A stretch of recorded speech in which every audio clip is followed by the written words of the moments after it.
Hey Sagittarius, hi Aries. My video cut out, so I had to start over. It seems like everything is trying to stop me from making this video. It's really frustrating, but I'm not going to reshuffle the cards. There's a clear message here for you, and I'm going to get it out.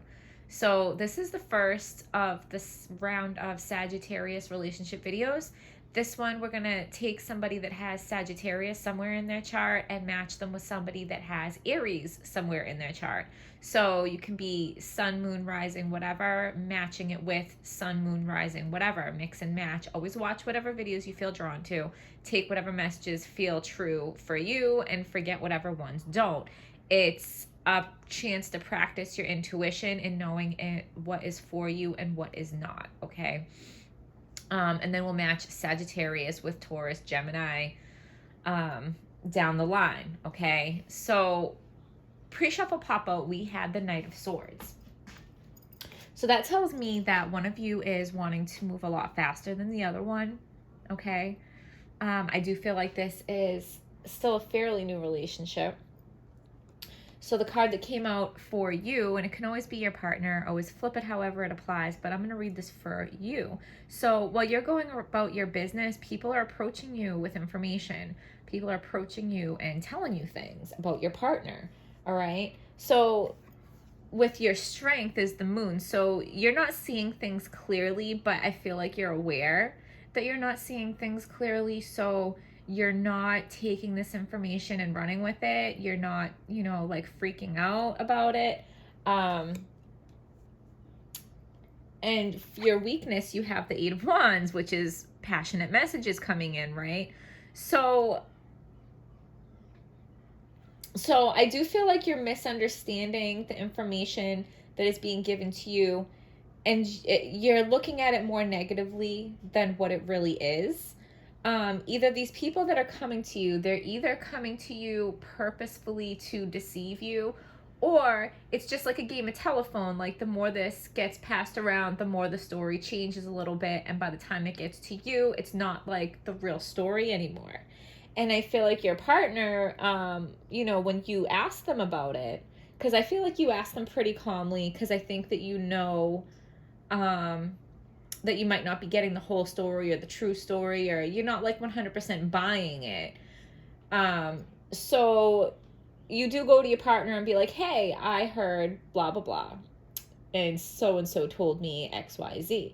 And your partner gets really mad and wants to like go find the people that said it and confront them, and they want to rush in and defend themselves. They're ready to like rush into battle, okay? Because they feel like whatever was said about them was not fair. And they're mad that it was said. Your inner thoughts towards your partner is the Sun card. So your partner makes you really happy.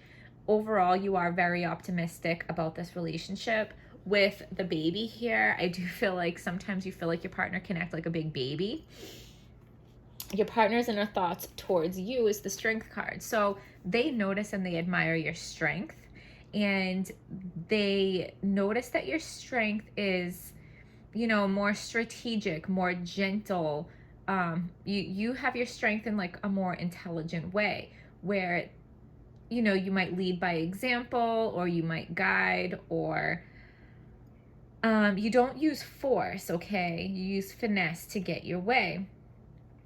And that's not something that your partner has mastered. That's not something that your partner can do. Your partner would rather rush in like this and, act all crazy. So that's something they notice about you and something they admire about you. And it's like you tame them. You tame your partner. You calm your partner. Okay? So with the strength of this relationship, we got the Temperance. So you guys will find strength in this relationship through patience, okay? And this is why I said I felt like it was still an early relationship. I feel like you guys are still testing the waters with each other. You're still figuring out how you go together, how you mesh together, how you balance each other out. This is going to require you guys doing some self-work. And you guys are still on the beginning of your path, okay? You guys still have a long road ahead of you, but down at the end of this road is the crown. So there's the prize, there's the treasure. That's like the king and queen energy, the divine feminine and the divine masculine, okay? So, it's kind of too early to tell, but like, down the road, this could be like your forever person, okay, if you guys choose to do the work.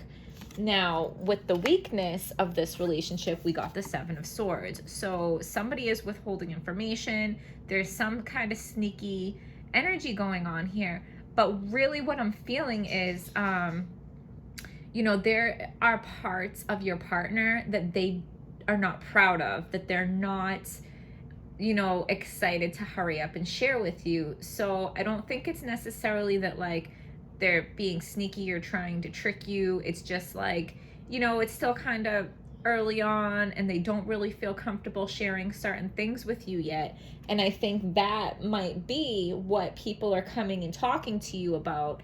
So they're mad because they're like, you know, that's my place to share that, and you're not even sharing the information like accurately. You know, you're like twisting it, you're making it sound different, like, you know, you're not even saying it right, is what I feel. So the potential here is the Hermit. So the Hermit is like also represents the god Odin. So you can look him up if you're, you know, wanting some ideas to look into things like to deepen your spirituality. You can look into the god Odin. So the Hermit talks about, the Hermit can also be like a monk, right? Going into solitude to do self-work and seek enlightenment. And that's where you will find your strength in this relationship, and you guys have the potential to do it. So it's going to take some spiritual work. All self-work is spiritual work, okay? Even people that are not super spiritual, when they do self-work, they're doing spiritual work, even if they don't want to call it that, right? But, you know, and as this can be the god Odin, I feel like he's like looking down on your relationship. So there is some divine guidance here. All right, so now what is blocking this relationship is the Nine of Wands. So there's paranoia. There's a feeling of like, this is too good to be true. This is all going to come crashing down around me. So when somebody feels like that in a relationship, there is the risk of self-sabotage, okay? Which, you know, I kind of feel like what your partner is doing. So they might feel like they're not good enough for you. This is too good to be true. They, you know, if you find out certain things about them or about their past, you're going to realize that you don't want them. And validate that feeling inside of them that they're not good enough, okay? They think that you are better than them. The most likely outcome or the advice is the Two of Swords.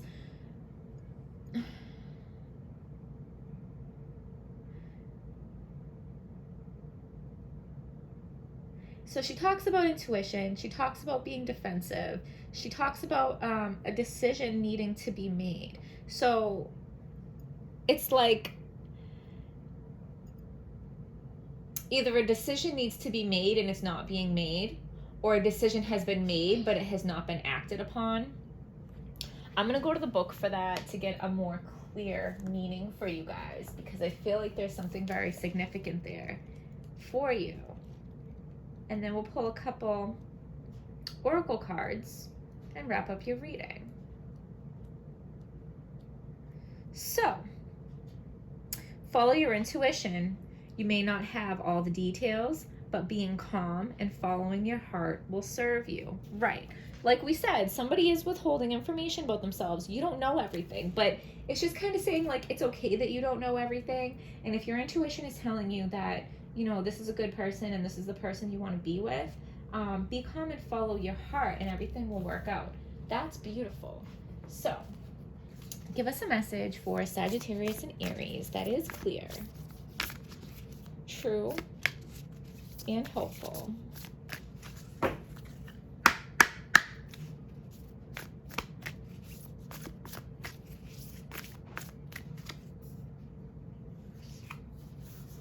Work through your fears, new moon in Scorpio. Yeah, there's fear going on here, okay? And it might not just only be your partner, but there are fears that need to be worked through, because the fears will cause you guys to self-sabotage, okay? Does one of you have Pisces somewhere in your chart? because I'm feeling some Pisces vibes there with the self-sabotage. Give us a message for Sagittarius and Aries that is clear. That is clear. Play, have fun, celebration, don't be so serious, okay? If you guys are still in the beginning phases of this relationship, it's supposed to be fun. It's still the honeymoon phase, okay? Don't be so serious. Don't be so serious. Don't be so serious, okay? Because you have the sun here. You have all this happiness. Oh, another thing I want to point out, you guys have the sun and the moon. So if you get into astrology and one of your sun, like if, so one person has their sun aspecting the other person's moon, that's considered a soulmate connection, okay? So there's a soulmate connection here.